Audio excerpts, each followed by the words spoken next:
Hey, our Hoover,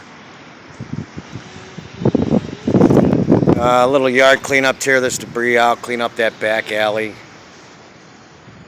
cut all the weeds. Gonna need 2 new service drops.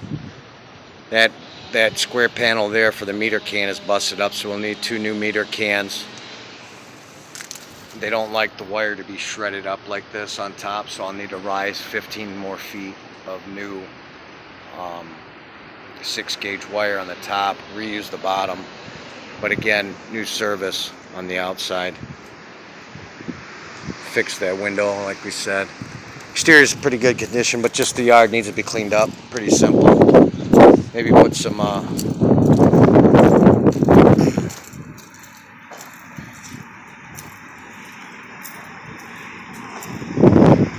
put a new security gate, paint those milk chutes, and screw them shut.